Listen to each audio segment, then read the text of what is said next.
Yeah, what's up, YouTube? Uh, if you watched my last video, I did a video on like my latest Laserdisc VHS. No one watches those ones I make because it's mostly a music channel, but I like to make them anyway occasionally. And at the end, I said I was going to do a review of Heart's Eyes, the slasher movie, because I was going to go watch it. And I figured I'd just do it really quick because I only watched it once naturally, and I'm just going to try to remember everything I liked about it, what I didn't like about it, what it reminded me of. So let's get right into it. So basically, this is like a throwback, I would say 90s, not really 80s slasher movie. And it kind of mixes Scream and various films, but mostly Scream jumped out to me, meets, rom com sections of like 10 Things I Hate About You, kind of. That'd be like the mix. Kind of seems strange, but it's what this movie gives me vibes of. And it's not really, it's a slasher movie at heart, but it's not really like that creepy or scary or serious. It has a lot of comedy in it, especially like the dildo scene. If you've seen it, you know what I'm talking about. And it has some good scenes in it, like the carousel scene is it's short but sweet scene, very well done in a cinematography point of view. And like always, my favorite part might be the beginning. Just like Scream, you know how every Scream movie starts out, it has like the 5-10 minute intro and it kills somebody at the beginning. That's what this movie starts out as. So um, basically, you have that, and then you have the two main characters, Olivia Holt, which I didn't know who the hell that was. It's some pop singer and Disney Channel actress, and Mason Gooding from the last two Scream movies. He's also in the next Scream, Part 7.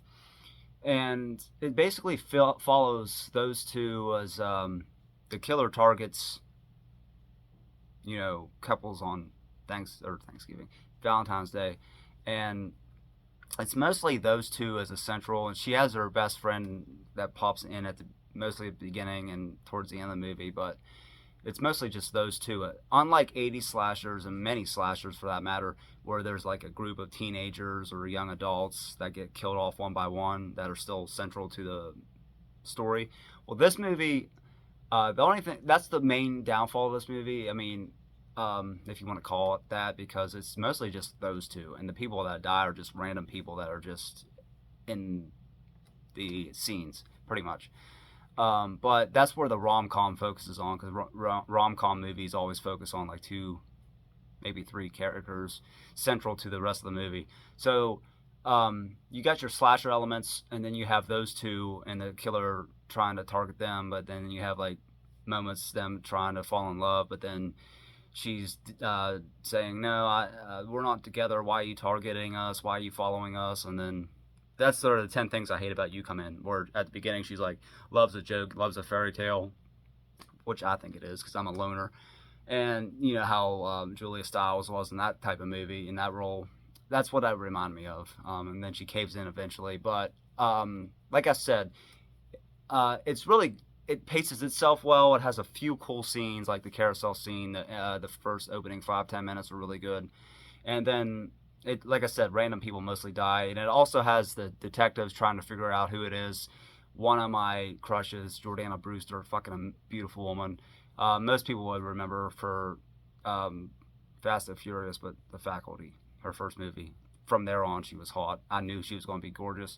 And the other detective is a lot of people, women's favorite, and Devon Sawa, Final Destination, the Chucky series. I remember him from Little Giants, his first movie also. So, yeah, you have them trying to figure out where Hard Eyes is going to strike next, but they're mostly two side characters for the most part. It mostly focuses on Holt and Gooding's characters and her bitch of a boss toward the beginning of the movie and at the end. So mostly it's just those two, and the people that die are random people. So I thought pacing was pretty good. The rom com aspect added more layers to it, and it's you know everything was good about it except for a lot of just random people died for no reason. Just there wasn't a lot of story outside those two characters and maybe the detectives. That's it. I mean, even her best friend disappeared for most of the movie, and her boss, who everybody wanted to see die, probably had watched it, just disappeared, and she appeared at the end. So That's the downside. But like I said, the pacing's good, the story's good. As for the scary, it's not really scary. Like there's no like sense of fear in the movie. The stalking sequences aren't really scary. I think it's more made more for the '90s. Have fun. Don't take yourself too seriously. Dark comedy slasher type movie vibe, and it has throwbacks to, like I said, it reminds me of Scream, but Freddy versus Jason. There's a scene in there where like the cornfield, but it's a parking lot. That's a throwback to Freddy versus Jason. Like I said, late '90s, early 2000s type era horror films. Um, so that's basically Hard Eyes. And as for the blood, it has a considerable amount, which I like, because like unlike the Terrifier, which goes way beyond fucking too much blood and relies little on little else. This had a decent amount, pretty good amount of blood, and but it didn't overdo itself, and it wasn't like particularly scary. So it was campy, fun, and I liked it for what it was. It's kind of like I said, Valentine from 2001, but better. It's just a better film. And not as good as Scream, but I liked it better than the last few Screams. So put it that way, and it surprised me. So overall, I would say I would give this movie a solid 7.5 out of 10. I recommend it, and and if you seen the trailer, one of the things, because it also throws me back to the mid '90s like Scream era, was you can see the eyes light up on one of the scenes in at the police station. One of the scenes the killer is wearing, and it has like the hard eyes light up. And I'm thinking Virtual Boy, Virtual Boy, Virtual Boy, and I don't know how it was for the people wearing the mask during the shoot, but there's a scene where that the mask and the eyes light up, and you can look through it, POV shot, and it's red. So I'm like, that's pretty much the fucking Virtual Boy. So that's a nice throwback, and I just wish that they would have used that eyes to light up scene more often. I think it was only used in one scene, maybe two. But like I said, the pacing's good. The rom-com aspect adds some layers to it. It's fun. It's campy. The blood is just about right. It's not too it's bloody, but it's not like really violent and over the top, and it's not dry. So the only downside is character development outside the main two. There's not really much to talk about. So that's Hard Eyes. And like I said, I give it around 7.5 out of 10. It's pretty damn good. I really enjoyed it. It's one of my newer favorite horror films, along with Hellfest. But I think Heart's Eyes is better. Hellfest kind of fizzled out there, but I liked it when I watched it. So as for other Halloween, or God damn, I keep saying Halloween or Thanksgiving. As for other Valentine's Day movies to check out, as previously mentioned, Valentine. This one failed at the box office. I watched it when it came out in theaters in 2001. It's fun. It's campy. It's cheesy. There's not a lot of blood. The main scene, I think the bow and arrow scene's the best scene, and the hot tub scene, but it's not great. But I always liked it. Here's one a lot of people don't think about for there it goes again, for Valentine's Day.